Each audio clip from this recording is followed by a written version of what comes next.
Bonjour, bonjour. Je suis ici dans le train avec Théo Fischer et je suis trop heureuse. J'adore ces jeunes mecs qui sont dans la vie, qui apportent le nouveau et tout. Et Théo, tu es un exemple. C'est extraordinaire depuis maintenant 32 ans qu'il bouge et qu'il fait des choses en fait à couper le souffle, ce qu'on espère tous, où le monde y va. Théo, tu es en train d'organiser un super événement vendredi prochain, le 22, hein, c'est la journée de l'eau à Lausanne, où il y a déjà plus que 100 acteurs du changement qui viennent. On va parler nourriture, on va parler eau, etc. Parle-nous un petit peu de toi, mais c'est dingue ta vie. Comment t'es arrivé là? Il a une vigne, il a des abeilles, il s'intéresse à l'humus, à la vie. Et voilà, t'es un phare. Tada, tada. Direct. Lausanne, hein, il vient de Lausanne. Yeah, Lausanne, Lausanne, c'est génial. De Vevey, en fait. Ah oui, oui, en plus. La Tour de Paix. La Tour de Paix. Déjà, pour commencer, l'événement du 22, c'était plus pour avoir de nouveau comme une place du marché où les gens peuvent se rencontrer et revenir ensemble. On n'a plus vraiment d'espace collectif où on arrive à réunir tous les acteurs d'une chaîne de valeur pour discuter ensemble, boucler des boucles. Et là, c'est ouvert carrément. Donc, en fait, les gens peuvent aller en contact. Donc, c'est même pas trop rigide le programme où il y a tous les demi-heures quelqu'un qui parle. Mais non, en fait, tu as une invitation et après, les gens peuvent venir et puis tu vas créer des petits workshops autour et tout. Exact. Ouais, le but, c'est de partir de ce truc de... Il y a quelqu'un sur scène où tu as 400 personnes ou 100 personnes passives qui écoutent et il y a juste une personne qui fait profiter de son intelligence, mais c'est d'utiliser l'intelligence de toute la chaîne, quoi. Du coup, de la graine à l'estomac. C'est ça. Des gens qui la plantent jusqu'aux gens qui la mangent. Et d'avoir tout le monde. Donc, et qu'est-ce que tu t'attends de cette journée? Qu'est-ce qui te passionne actuellement dans la vie? Parce que j'ai l'impression que tu es passionné à 100%. Mais qu'est-ce qui te passionne en ce moment? Là, très particulièrement, très spécifiquement, juste là maintenant dans ma vie, c'est les champignons. Les champignons. Les champignons. Je pense que chaque année, hallucinatoires qui font... Je pense tous les champignons, mais ceux-là, ils en font partie clairement. Mais chaque année, j'essaie d'avoir de nouveau un centre d'intérêt ou quelque chose sur lequel je peux me focuser et me concentrer pour apprendre plus. Et cette année, c'est les champignons. Je me suis aussi inscrit dans une petite société mycologique et on ira observer dans la forêt, voir ce qu'il y a. J'allais souvent avec mon grand-père, mais malheureusement, il nous a quittés il y a 2 ans et du coup, j'ai plus de partenaire de champignons pour aller explorer là. Donc, on ne sait jamais, puisqu'en fait, c'est très ouvert et tout ça. Donc, à un moment donné... Peut-être, qui sait. Bah oui, c'est ça. Rencontrez-nous déjà vendredi, justement, que tout le monde vienne. Et puis, en fait, tu organises quelque chose. Moi, je suis partante. Hein. Pour les champignons, il faut d'abord que j'en connaisse un petit peu plus avant d'organiser quelque chose. Mais ouais, clairement. Mais dès que tu l'as. Un optimal. Voilà, on s'est fait juste un petit moment d'arrêt parce qu'en fait, tu disais juste parce que voilà, en fait, c'est comme si on n'avait pas le droit de filmer dans un train. Et tu as dit, ton grand-père a toujours dit ce qui n'est pas interdit est obligatoire. Bienvenue en Suisse. Bon, génial. Maintenant, j'ai perdu le fil en fait de où on était avant avec les champignons. Moi, j'ai vraiment proposé que tu organises ça, puisque maintenant on se connaît, et puis qu'on organise ça à un moment donné, puis en fait, partage aussi avec la communauté le jour où tu organises une petite sortie en forêt, peut-être en automne, hein, c'est en général en automne. Ouais, disons que moi, il me faudrait que j'acquérisse un petit peu plus d'expérience là-dedans. Après, pour moi, on peut faire des sorties botaniques de toute façon, vu que j'ai aussi fait l'école des plantes médicinales, pour aller aussi simplement observer ce qui pousse à ce moment-là dans les forêts. Je trouve que c'est aussi super important et intéressant. Les champignons, je peux pas porter garant que d'ici cet automne, je sache déjà bien assez pour pouvoir en parler. Mais... Peut-être l'année prochaine. Peut-être l'année prochaine. On va voir. Bon, c'est génial. On a le temps. Et qu'est-ce que tu as compris? Parce que, en fait, on sait, hein, mais moi, je suis vraiment très, très passionnée de l'humus.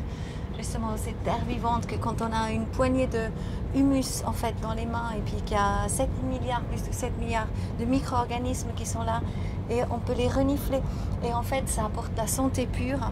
Et en fait, ils nous remercient parce que, en fait, ils te renvoient plein de gratitude. Donc, quand on dit merci au sol, on reçoit énormément de gratitude du sol. Mais qu'est-ce que toi, tu as compris sur l'humus? Et pourquoi c'est important, un sol sain et fertile? C'est exactement, comme tu dis, de ramener toute cette vie dans un espace. Et je pense que c'est aussi non seulement ce qu'on devrait faire dans la Terre, mais aussi ce qu'on devrait faire dans nos espaces collectifs et dans nos espaces d'être ensemble, où on devrait justement promouvoir la diversité, mais pas seulement la diversité homme-femme, génération, mais aussi la diversité dans notre manière de penser, d'adapter, enfin d'aborder un problème, de le comprendre. Et je pense que c'est ça qui est aussi hyper inspirant dans tout ce truc de humus que tu disais, ou dans une poignée de main. Il y a tellement de diversité, en fait, ce serait super si on pouvait faire la même chose avec les gens de notre société, si on prenait une poignée d'observer cette diversité et de la valoriser, en fait. Et c'est ça qui m'inspire beaucoup aussi dans ce travail. C'est pas seulement de moi redonner à la terre, mais en fait, quand je fais tout ça, ça m'inspire beaucoup pour des processus de changement ou des processus collectifs ou des choses qu'on devrait faire dans notre futur, quoi.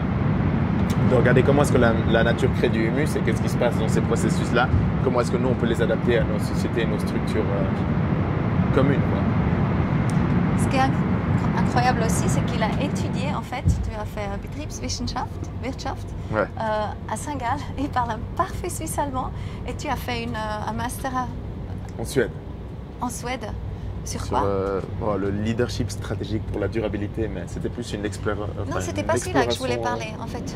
Plutôt le master que tu as fait à Saint-Gall. Mais ça, c'est mon travail de bachelor. Voilà. Qui était sur les moyens de parvenir à une société à croissance économique zéro. Donc de partir de ce principe qu'il faut toujours créer plus, consommer plus, jeter plus. Mais qu'est-ce qui se passerait si on casse ce cycle? Est-ce que c'est quand même possible d'avoir une économie qui tient comme ça?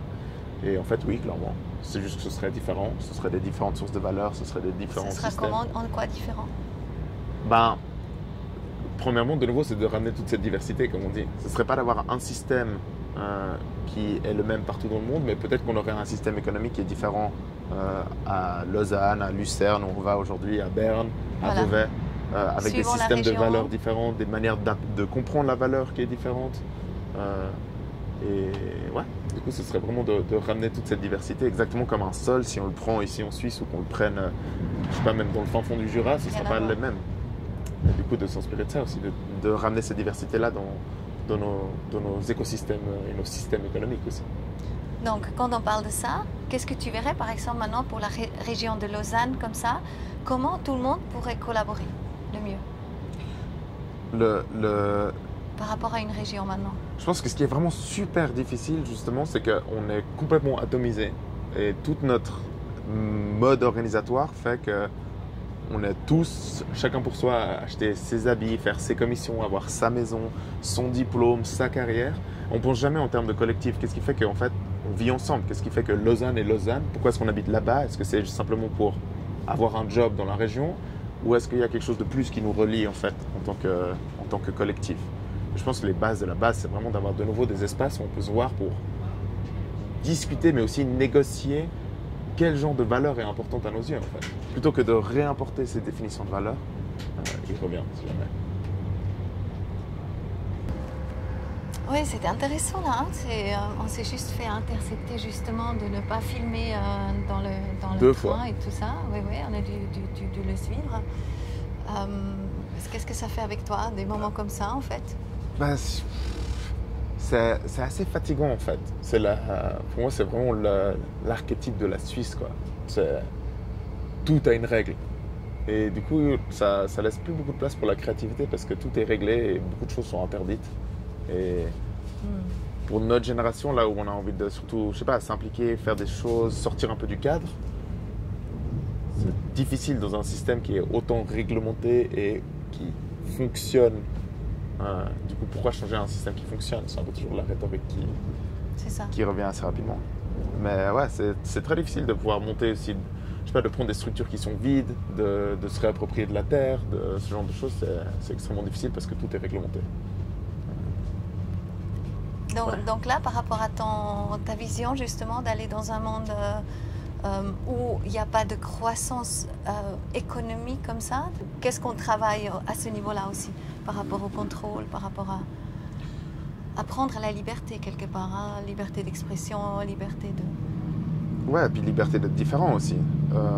Comme j'ai dit, de pouvoir accepter la diversité, que beaucoup de règles s'adaptent à la majorité, on va dire, mais qu'est-ce qu'on fait des minorités? Qu'est-ce qu'on fait des gens qui ne rentrent pas dans ce cadre-là ou des situations qui ne rentrent pas dans ce cadre-là? Je pense qu'à force de standardiser, de routiniser, de simplifier tous nos processus, que ce soit de vie. Enfin, là, on passe à côté d'un quartier, c'est des blocs blancs construits de manière très rationnelle, sans forcément réfléchir à qui c'est qui va habiter là, quel impact est-ce qu'on a sur le sol, quel impact est-ce qu'on a sur l'hydrologie.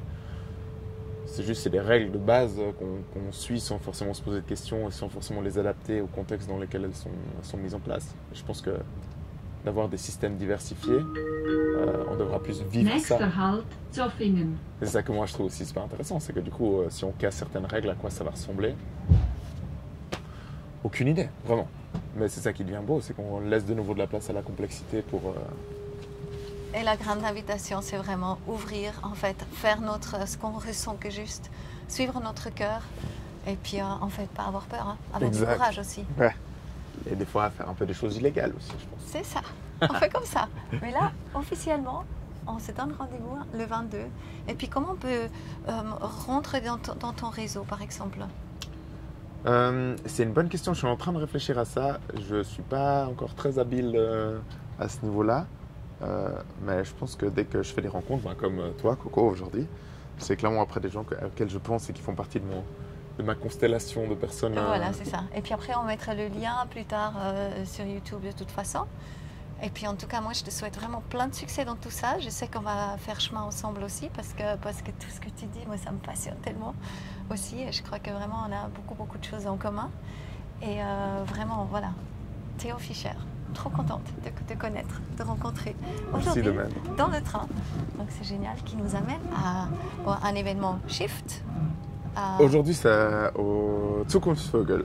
C'est de... Zukunftsvögel. Ouais, où on va aujourd'hui à Lucerne. Qui sera aussi un événement qui rassemble tous ces oiseaux du futur qui essaient de penser différemment à la société qu'on a envie de voir émerger demain. C'est ça. Et tu dis justement, c'est organisé par Oswald. Oswald qui est aussi dans l'humus. Et pourquoi Zukunftsvögel? Ça veut dire les oiseaux du futur justement. Mais qu'est-ce qu'ils font les oiseaux du futur? C'est pour parler de ces thématiques de manière plus légère et plus métaphorique plutôt que d'être simplement dans des concepts intellectuels. D'utiliser plus les images pour essayer de réveiller notre imaginaire par rapport au futur. Je pense que la plus grosse crise qu'on vit actuellement, au-delà des crises climatiques, sociales, économiques, énergétiques, environnementales, c'est vraiment la crise de l'imaginaire. On n'arrive pas à s'imaginer des futurs différents et il faut qu'on ait beaucoup plus de personnes qui utilisent des images, des métaphores, qui éveillent notre créativité plutôt que de se dire le futur ce sera comme ça, on aura des robots partout. C'est ça. Et d'avoir... Ouvrir notre cœur, notre esprit et puis oser grand. Hein? Exact. On est parti. Yes. Yes. C'est parti. À la prochaine. Bye bye.